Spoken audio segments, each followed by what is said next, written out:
الأحزاب وحده ونصر جنده. أما بعد فقد قال الله تبارك وتعالى إنهم فتية آمنوا بربهم وزدناهم هدى. صدق اللہ العظیم. جلال آتش و برق و سحاب پیدا کر، اجل کی کام اٹھے وہ شباب پیدا کر. تیرے خرام میں ہے زلزلوں کا نہاں، تو ہر ایک کام پر انقلاب پیدا کر. تیرا شباب امانت ہے ساری دنیا کی، تو خار زار جہاں میں گلاب پیدا کر. اب سوچنے اور سمجھنے کی بات یہ ہے کہ جس جہان کی بات کی جا رہی ہے، اور آیا کہ جس جہان میں میں اور آپ زندگی بسر کر رہے ہیں، وہاں ایسا کیا خار زار ہے جہاں میں نے اور آپ نے گلاب پیدا کرنے ہیں. ایسے کون سے مسائل ہیں، ایسی کون سی مشکلات ہیں، ایسے کون سے آلات اور مشقات ہیں کہ جن کے سامنے ہم نے سینہ صبر ہونا ہے، جن کے سامنے ہم نے کل ماننا ہے اور اپنے افکار کی ترویج کرنی ہے، اور ہم نے اپنے افکار کی تطہیر کے ذریعے اس معاشرے کو گل و گلزار بنانا ہے. جی ہاں میرے بھائیوں، اگر آپ جہان کا معنی دیکھیے تو یہ کوئی مافوق الطبیعت اور مافوق الفطرت لفظ نہیں کہ جو آپ کو سمجھنا آئے. جی ہاں میرے بھائیوں، جس جہاں میں میں اور آپ زندگی بسر کر رہے ہیں، یہاں ظلم و ستم بھی اپنے عروج پہ ہے. یہاں سیاسی انتقام پسندی کو بھی خوب داد دی جاتی ہے، اور پھر مسلک پرستی تو ویسے بھی یہاں کے لوگوں کی گھٹی میں پڑی ہوئی ہے. اور پھر کہیں پر نفسا نفسی کا دور ہے، کہیں جبر و تشدد کا روا رکھا جاتا ہے، کہیں پر مسلکی تعصب ہے، کہیں پر سیاسی تعصب ہے، کہیں علاقائی تعصب ہے، کہیں لسانی تعصب ہے. اور انہی فسادات کے نتیجے میں لوگوں کا قتل عام کر دیا جاتا ہے. آئی ڈی کارڈ دے کر کے اس کو قتل کیا جاتا ہے، صرف اس لیے کہ وہ میری زبان کا نہیں، وہ میرے علاقے کا نہیں، وہ میری نسل کا نہیں، وہ میرے صوبے کا نہیں. جی ہاں میرے بھائیوں، آپ نے ایسے جہاں میں گلاب پیدا کرنے ہیں کہ میں اور آپ جو فریضہ انجام دے رہے ہیں، آج سے صدیوں قبل بھی لوگوں نے یہی فریضہ انجام دیا. میں نے آپ کے سامنے سورہ کہف کی آیت تلاوت کی کہ انہم فتیۃ آمنوا بربہم وزدناہم ھدی. وہ کیا تھا کہ جب ظالم اور جابر بادشاہ برسر اقتدار تھا تو وہ چند نوجوان تھے جو اپنا ایمان بچانے کی غرض سے اس غار میں جا کر پناہ گزین ہوئے. اللہ رب العالمین کا کلمہ بلند کرنا چاہتے تھے، اللہ رب العالمین کے دین پر استقامت اختیار کرنا چاہتے تھے، اللہ رب العالمین کو ایک الہ اور ایک معبود سمجھتے تھے.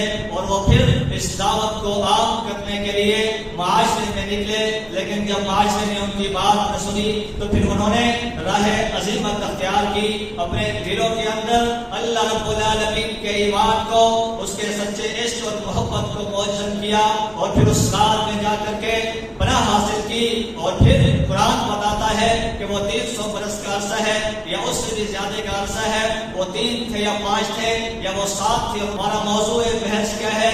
وہ کس بات کے لیے گئے، کس غرض سے گئے، انہوں نے کس دین پر عمل کیا تھا، وہ کیوں کر اللہ رب العالمین کی راہ پر چلے. جی ہاں میرے بھائیوں، آپ تاریخ کا مطالعہ کریں، آپ انبیاء کرام کو پڑھیں، آپ جہاں تک پہنچیں گے آپ کو نوجوان نظر آئیں گے.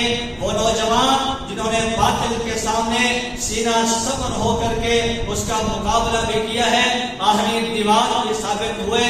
جی ہاں میرے بھائیوں، یہ صحابہ کہف کے نوجوانوں سے مجھے اور آپ کو سبق ملتا ہے کہ ہم نے خارزار جہاں میں غلام پیدا کرنے ہیں.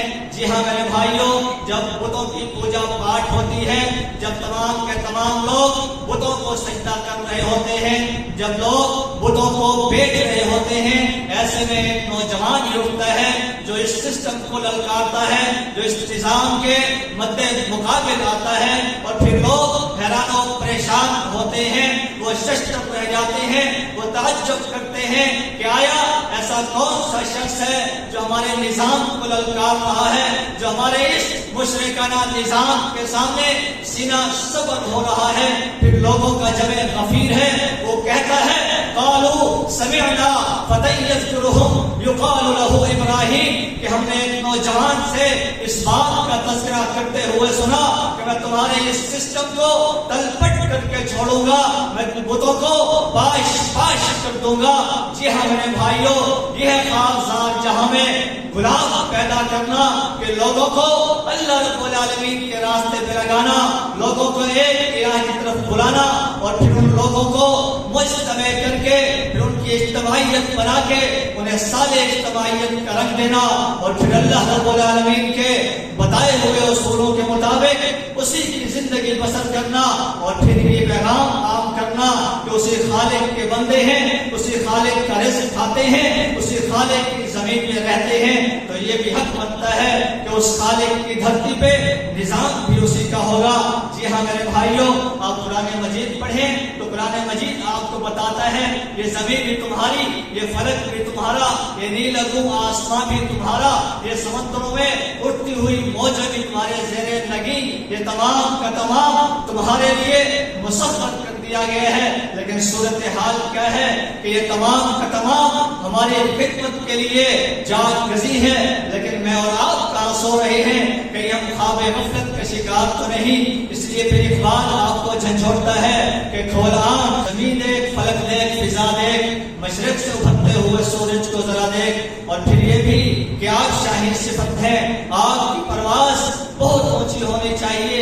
اگر آپ کہیں جمعیت کی دعوت لے کر کے جاتے ہیں کسی ایک حلقے میں، آپ کو شکست اور ہزیمت کا سامنا کرنا پڑتا ہے۔ اگر آپ کو کسی ادارے سے نکالا جاتا ہے، اگر آپ کو کسی سسٹم کا حصہ نہیں بننے دیا جاتا، تو میرے بھائیوں پریشان ہونے کی ضرورت نہیں، اس لیے کہ اگر کھو گیا ایک نشے مند، اگر کھو گیا ایک نشے مند تو کیا غم مقامات میں آہو فغا اور بھی ہے، نہیں تیرا نشے مند قصر سلطانی کے گنبد پر، نہیں تیرا نشے مند قصر سلطانی کے گنبد پر، تو شاہی ہے بسیرا کر پہاڑوں کی چٹانوں میں۔ اس لیے میرے بھائیوں اقبال آپ کو جھنجھوڑتا ہے، اقبال آپ کو جگاتا ہے، اقبال آپ کو اٹھاتا ہے، اور پھر آپ کے تخیل میں وہ باتیں ڈالتا ہے کہ آپ اس امت کی قیادت اور سیادت کرنے والے ہیں، آپ نے اس امت کی ٹھیک رہنمائی بھی کرنی ہے، اس امت کی بگڑی ہوئی کو بھی بنانا ہے، اور فرقہ پرستی، مسلک پرستی، سیاست کے اس بھنور سے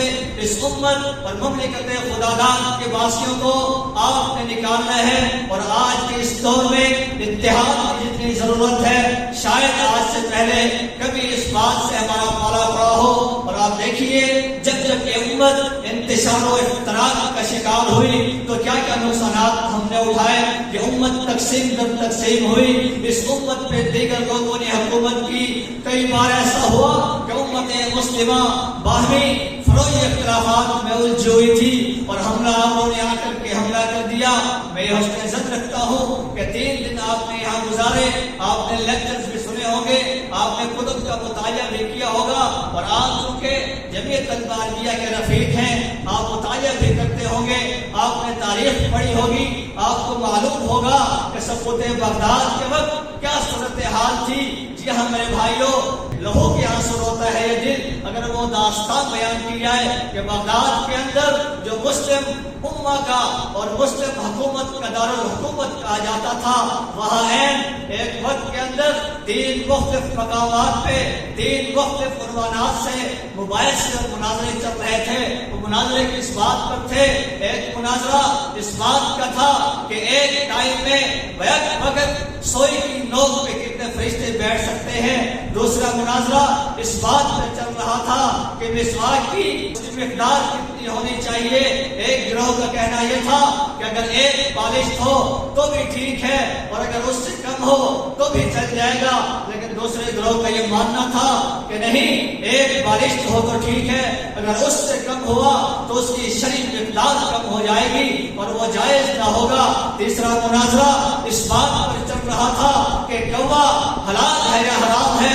ایسے حالات میں ہلاکو خان کی قیادت میں تاتاریوں کی فوج نے بغداد کی اینٹ سے اینٹ بجا دی، اور پھر وہ لوگ جو اس مناظرے میں شریک تھے، اور پھر وہ لوگ کہ جو کوے کے حلال اور حرام ہونے پر بحث کر رہے تھے، انہیں لوگوں کے گوشت کو کوے نوچ نوچ کے کھا رہے تھے، کوئی ان کا پرسان حال نہ تھا۔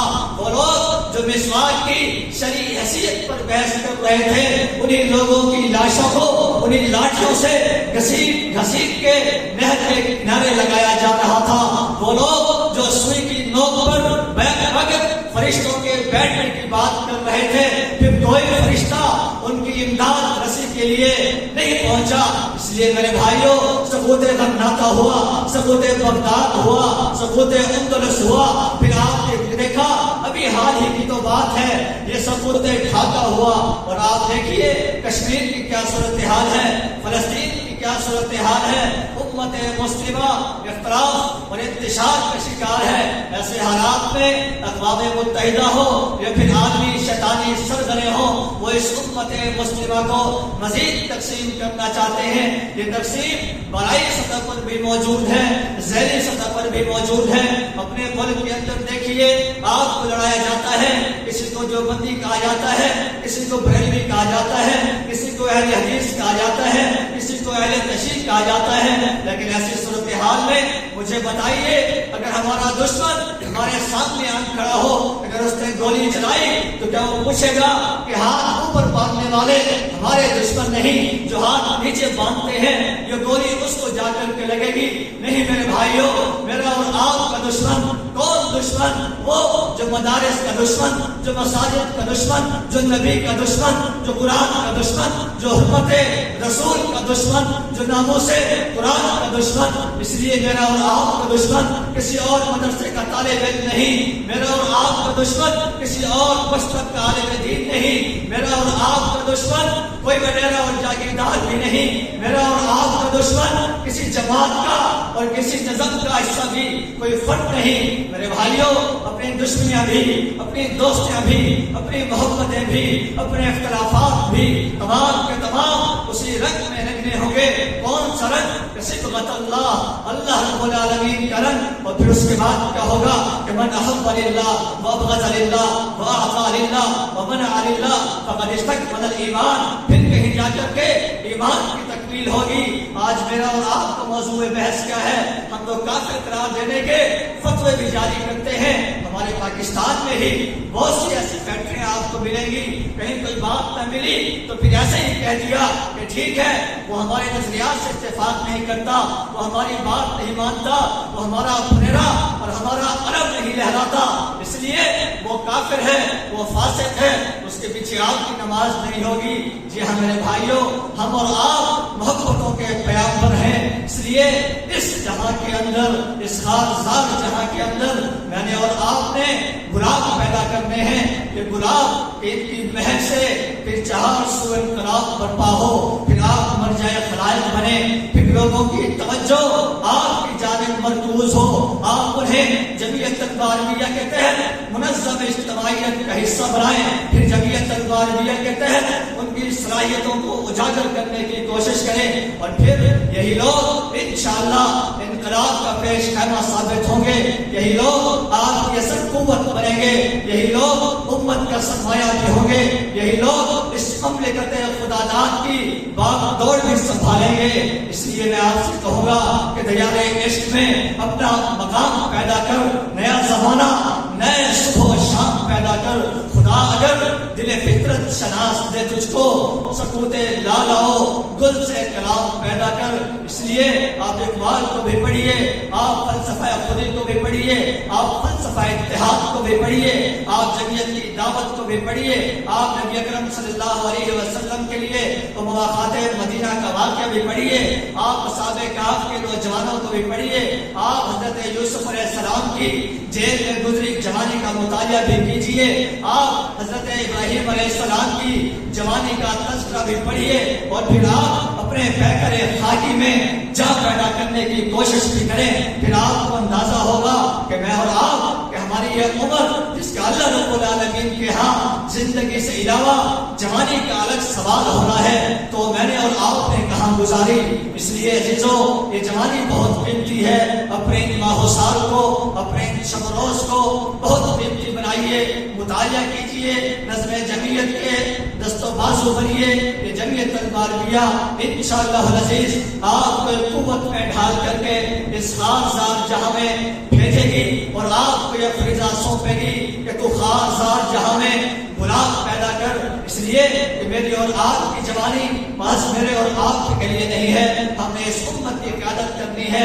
اس لیے اس شاعر نے کہا تیرا شباب امانت ہے ساری دنیا کی، آپ ساری دنیا کے لیے اٹھائے گئے ہیں۔ اس لیے تو قرآن مجید آپ سے کہتا ہے کہ تم تو خیر امت اخرجت للناس، کہ تم ہی لوگ ہو جو لوگوں کے لیے اٹھائے گئے ہو۔ تمہارا کام کیا ہے؟ نیکی کا حکم دیتے ہو، برائی سے روکتے ہو، اور پھر تم اللہ رب العالمین پر ایمان بھی رکھتے ہو۔ اس لیے میرے بھائیوں، اللہ رب العالمین سے دعا ہے جو کہا سنا اس پر عمل کی توفیق عطا فرمائے، آپ کو، نظم جمعیت کو، اور میں اس ادارے کے انتظامیہ کو، اساتذہ کرام کو، تمام کو اس بات کی مبارکباد بھی پیش کرتا ہوں۔